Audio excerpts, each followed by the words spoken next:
Mas a palavra de Deus também diz assim: aviva, Senhor, a tua obra e no decorrer dos anos faz-a conhecida. E algumas coisas às vezes a gente esquece. Tem algumas coisas que a gente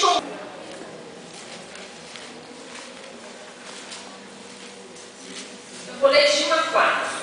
Eu tenho estudado sobre Paulo, né? Visto que Paulo tem dito à igreja, o que Paulo tem colocado nas cartas dele. Uma coisa que tem me chamado muita atenção é esse livro de Timóteo. Eu vi o pregador falando o seguinte: Deus nos proporcionou acessar a intimidade de uma carta que foi escrita de um pai para um filho. Uma carta que foi escrita por Timóteo, um pai na fé, não por Paulo, um pai na fé para o seu filho amado Timóteo. E quando ele escreve a carta de 2 Timóteo, ele estava em Roma, provavelmente preso, e ele escreve essa carta. E quem analisa os livros, né, da filho, uma carta que foi escrita por Timóteo, um pai na fé, não por Paulo, um pai na fé para o seu filho amado Timóteo. E quando ele escreve a carta de 2 Timóteo, ele estava em Roma, provavelmente preso, e ele escreve essa carta. E quem analisa os livros, né, da Bíblia, quem analisou Timóteo, fala que o tom da carta de 2 Timóteo é choroso, é sempre saudoso. Paulo falando de saudade. Paulo já estava ali preso, provavelmente no final da sua vida, e ele vai escrever essa carta, né, para Timóteo, e fala muito de comportamento, atitude. E olhando para a igreja, a gente vê assim, muita gente na igreja, cultos cheios, mas a gente vê muito pouco de santidade, ou um pouco parece perdido, ou às vezes algumas atitudes que doem no nosso coração, e a gente pensa assim: Deus, né?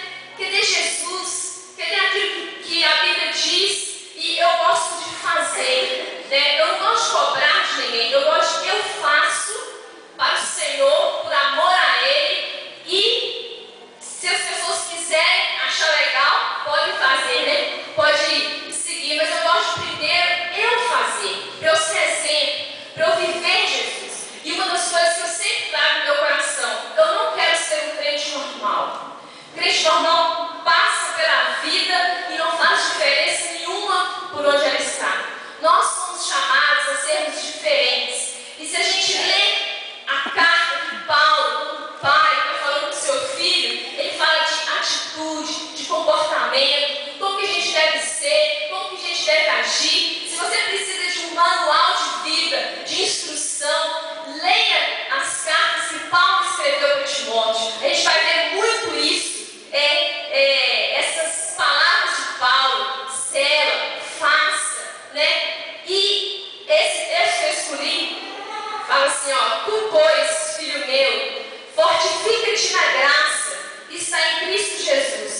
E o que de minha parte ouviste, através de muitas testemunhas, isso mesmo transmite a homens fiéis e também idôneos para instruir a outros. Participa dos meus sofrimentos como bom soldado de Cristo. Nenhum soldado em serviço se envolve em negócios dessa vida, porque o seu objetivo é satisfazer aquele que o arregimentou. Timóteo fala que Paulo é um soldado.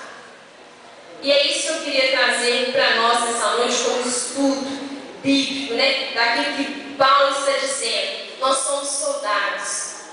Nós somos um povo, agentes de um reino que não é dessa terra. É um reino espiritual. Por mais que nós estamos na carne, nós vivemos aqui, mas nós somos chamados para selar, para viver, para transmitir uma verdade do nosso reino, de Deus. E cada um de nós foi chamado para selar pela palavra.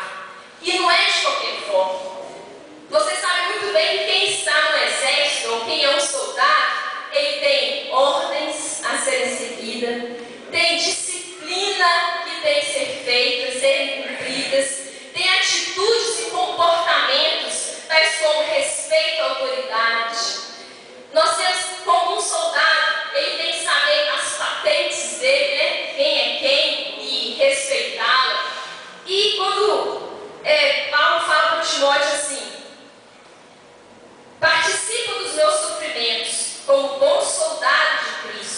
Nenhum soldado em serviço se envolve em negócios dessa vida, porque o seu objetivo é satisfazer aquele que o arregimentou.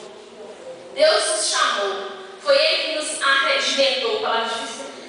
Arregimentou, né? Foi Deus que nos chamou, nos tirou, né, do império das trevas, que a Bíblia diz, nos chamou para o reino da sua luz, por amor.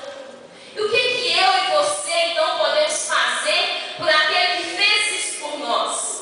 Porque nós estamos defendendo um reino que não é nosso, nós buscamos algo que não é nosso. Quando a gente está na igreja aqui, eu não posso procurar o meu próprio benefício, eu procuro do meu irmão. Eu não estou aqui para procurar benefício meu, ou de um irmão, ou de outro que eu goste ou não goste. Eu estou aqui como um soldado para defender as causas daquele que me arregimentou, de Cristo Jesus. Ele que nos deu o reino, Ele que não vai nos dar tanta coisa ainda, ou a vida eterna, que é a melhor de todas as coisas. Deus não nos desse nada, né? Ele estava bom demais, porque Ele nos deu a vida eterna. Cada um de nós é chamado como um soldado. Eu falo sempre isso para os meus filhos, né? Eu não tenho jeito, eu faço, não vou falar de mim, eu não consigo, eu só tenho autoridade para falar da minha vida, né? E eu falo, às vezes chega e falo assim, mãe, mas é difícil, mãe, mas é isso. Você é um soldado. O soldado é forte, é valente, cumpre regras, seja exemplo, né? E diante disso, eu gostaria que a gente estudasse outra coisa, que está lá em Efésios 6. Você já sabe o que é. Efésios 6, de 10 a 20. Como soldado, eu não posso estar despreparado. Eu não posso ir para a guerra de qualquer jeito. Eu preciso ser fortalecido, eu preciso ser treinado, eu preciso ser preparado. Mas aí lá em Efésios 6, de 10 até o 20, diz assim: quanto ao mais, sede fortalecido no Senhor e na força do seu poder.